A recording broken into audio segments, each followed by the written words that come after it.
Testemunho de casamento restaurado. Como tudo isso começou?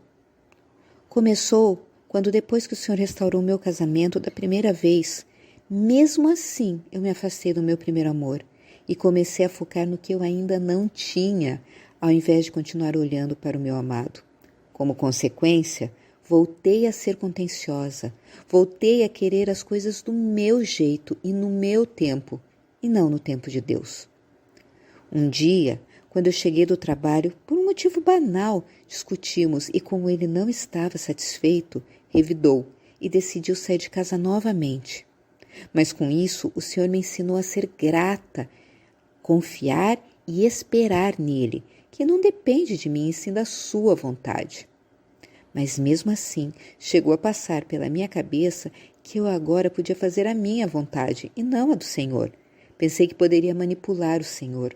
Quão tola eu fui! Como Deus transformou você e Ele transformou a sua situação, conforme você o buscou de todo o coração. Eu passei momentos muito difíceis. Eu relutava. Então eu percebi que não adiantava ter medo, que tinha que confiar no Senhor. Numa noite, depois de muito tempo angustiada, eu me ajoelhei e pude sentir aquela paz e a mão do Senhor, como havia sentido da primeira vez. Nesse dia, mesmo em meio à dor, eu resolvi simplesmente buscar ao Senhor, buscar a sua presença. Então, eu recebi uma mensagem do marido terreno. Como ele não falava comigo, eu falei para o nosso filho ouvir. Ele estava falando com voz de choro, mas eu não me importei muito, pois ainda sentia paz. Então ele perguntou como eu estava, coisa que ele não fazia há muito tempo. Não me lembro direito, mas acho que ele disse que vinha almoçar comigo e nosso filho. Disse também que havia sentido uma angústia quando começou a vir, mas não prometeu nada. Mas ele veio e nós ficamos como namorados. Mas eu não me sentia pronta para sua volta, então eu relutava, pois eu tinha medo de passar tudo de novo. Cheguei a chorar para o Senhor, dizendo que ainda não estava pronta, que algo dentro de mim precisava ser mudado.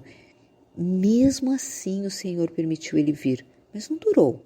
Então eu continuei a buscar o Senhor, continuei fazendo as minhas lições, buscando ao Senhor. Então eu aprendi a esperar e confiar no Senhor, não em minhas forças. Aprendi que não adiantava ter medo ou querer fugir. Quais os princípios da palavra de Deus ou princípios dos nossos recursos que o Senhor te ensinou durante essa provação? Deixar ir seja lá em qual for a fase ou situação. Tive que deixar ir o meu eu, as minhas vontades. Tive que aplicar esse princípio. Aliás, tenho que aplicar todo dia.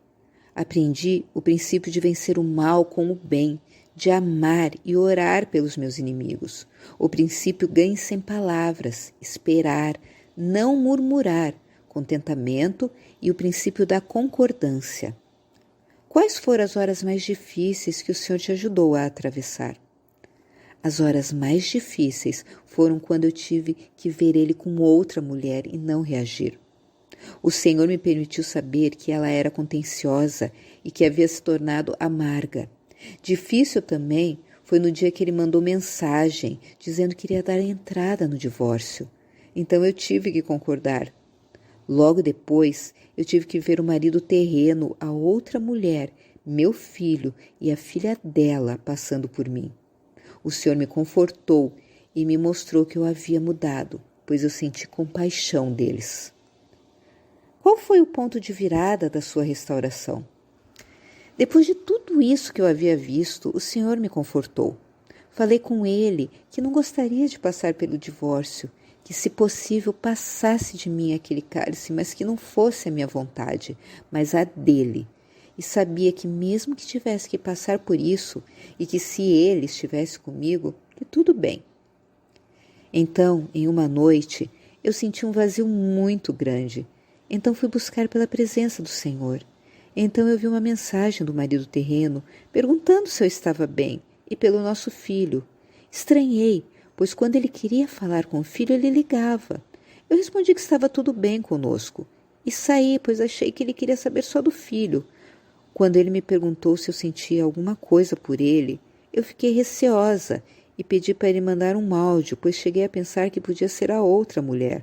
Quando tive certeza que era ele, eu respondi que claro que eu sentia alguma coisa por ele. Então, ele me disse que não estava bem e que ia tomar um banho e se podia vir dormir aqui em casa. E eu falei que sim. Orei e fui dormir pedindo ao Senhor para ter uma noite tranquila e que eu não queria criar falsas expectativas. Agradeci ao meu amado Senhor, pois só Ele é capaz de inclinar o coração de alguém a nosso favor. Ele falou com nosso filho, que mais tarde passava aqui em casa. Depois, ele falou comigo, disse que estava passando mal desde o dia anterior e fomos conversando. Antes, quando ele me mandou a primeira mensagem, eu falei com o Senhor, que me disse que ele se voltaria para mim. Porém, eu não me voltaria para ele. Então, já era o terceiro dia que estávamos conversando e eu só respondia o que ele perguntava. Então, no meu interior, eu falei com o Senhor que se ele me pedisse ajuda, era o sinal do Senhor para que eu pudesse me voltar para ele. Então, ele me mandou um áudio pedindo para que eu fosse socorrer ele e levasse o nosso filho. Então, eu fui. Compartilhe conosco como isso aconteceu. Seu marido simplesmente apareceu? Você suspeitou que isso estava perto de acontecer? Eu e nosso filho fomos na casa dele, como ele havia pedido. Chegando lá, ele disse que viria para casa conosco, então ele passou mal por 3 dias e noite, e o Senhor cuidando dele através de mim. Ele mesmo disse que o Senhor estava tratando com ele e me pediu perdão. Eu não suspeitei de nada. Você recomendaria algum dos nossos materiais em particular que te ajudou? Lições de vida, os livros, os encorajamentos diários e a Bíblia, é claro. Você estaria interessado em ajudar a encorajar outras mulheres? Sim. De qualquer forma, qual o tipo de encorajamento que você gostaria de deixar para as mulheres em conclusão? Queridas, confiem no Senhor e em suas promessas. Ele cumpre mesmo em momento em que parecer que não tem jeito. Ele muda a situação. Não desistam, busquem ao Senhor e obedeçam. Ele nunca falha e sabe o tempo e o modo. Entrega o teu caminho ao Senhor, confia nele e o mais Ele fará. Aquilo que é impossível ao homem é possível para Deus.